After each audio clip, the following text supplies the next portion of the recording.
students. I'm Professor M.N. Rajni, Department of English, Maharani's Commerce and Management College, Mysuru. Today we are going towards the last session of the play Refund, that is the 16th session.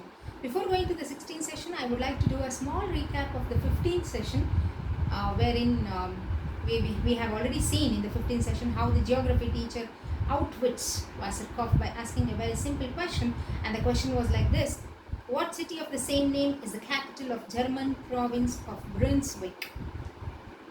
Wasserkopf had replied that it was a very dumb question, and he said that answer is a part of the question itself. And he replied as same. The answer was same, and the master had agreed, and this was how geography teacher had outsmarted Wasserkopf. And we have also seen a legend of the emperor Barbarossa, who had gone in riding into a city, and he met a peasant girl who was munching a bun and her mouth was full. The emperor called out her and said, "God bless you," and asked her the name of the city. She answered, "Same to you, sir," for his wishes, and the emperor had mistaken the city's name as Same. The teacher congratulated him for the correct answer, and he had marked him excellent. And then it was the turn of our clever math teacher, who had asked two questions, out of which one was easy and the other one was difficult. The first question was pertaining to the speed of the light and the distance of the star Sirius from the sun, and what was the circumference of a 109-sided regular polyhedron. Wasserkopf gave the wrong answer to the first question, and he had failed in it, and he was entitled for the refund, and he was very happy that he was going to get back his fees. The master asked him the second question, that is, he was supposed to present the account of the refund which he had paid towards the tuition fees. Wasserkopf replied that he was entitled to get back 6,450 crowns, 50 hellers, which he had spent for his schooling, certificate, stationery, incidentals, etc., etc. The answer was absolutely correct, and he had passed in mathematics.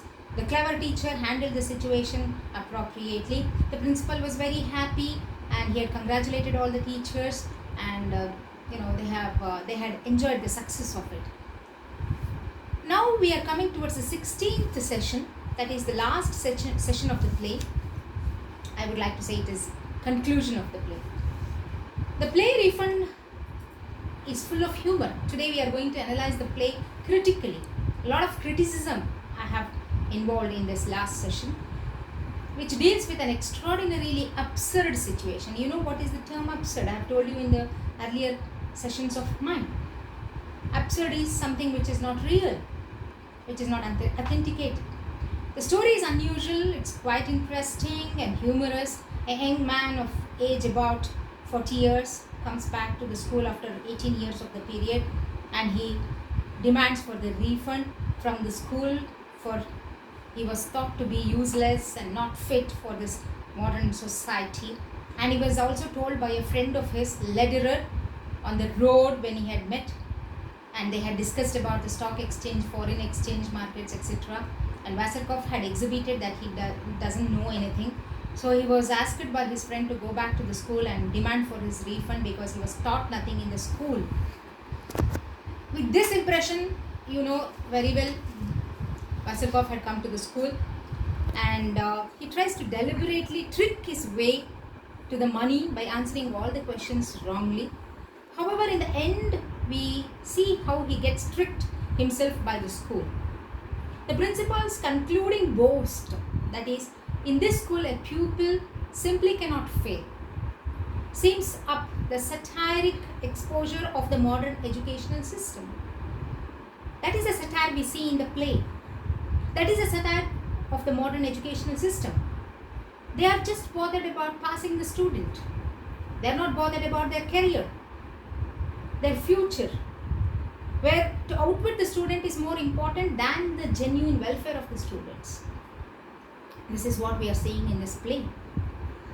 Refund presents mainly the outer conflict. This play is a farce. You know what is farce? Farce is a term which is broadly used for comedy, broad comedy. Farce means broad comedy. Here there is little effort to present either characters or issues in any great depth. Not a single character or not even a single issue is presented in great depth. So this is a very important characteristic of farce. Therefore, the characters do not show self-knowledge or any noticeable growth in the personality. The plot is developed without any deviation also from the single story line. I have told you this in many sessions of mine earlier. The whole plot is developed from the single story line. Please remember this.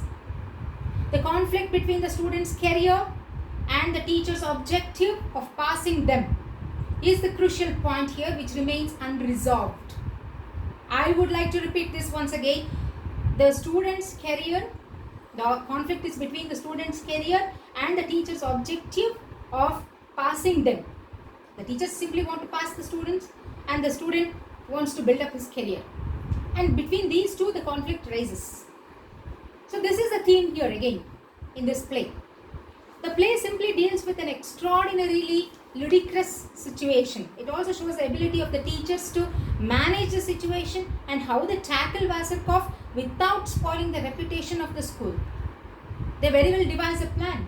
They very well hatch a plan in such a way that they simply want to pass him, and they do not want to spoil the reputation of the school at any cost.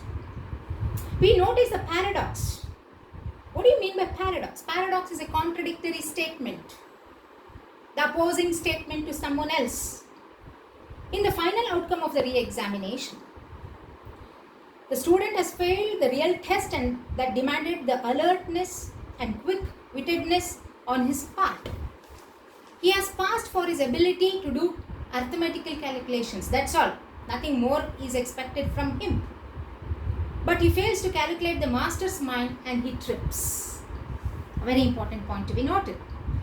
This is a real indictment of the modern educational system, which turns students into mechanical calculators with no development of their personality, their faculties to succeed in life. Today, the students are just asked to read what they are supposed to read from their chapters, write what they have written in their examinations, and just pass through. So there is no question of building their career at all. And moreover, there is very little scope for building of the career. So there is a conflict between the students' career objective and the teachers wanting their students to pass in the final exam. That is a conflict. And that is a conflict which is the main theme of this whole play. He has passed for what he does not possess: alertness and common sense.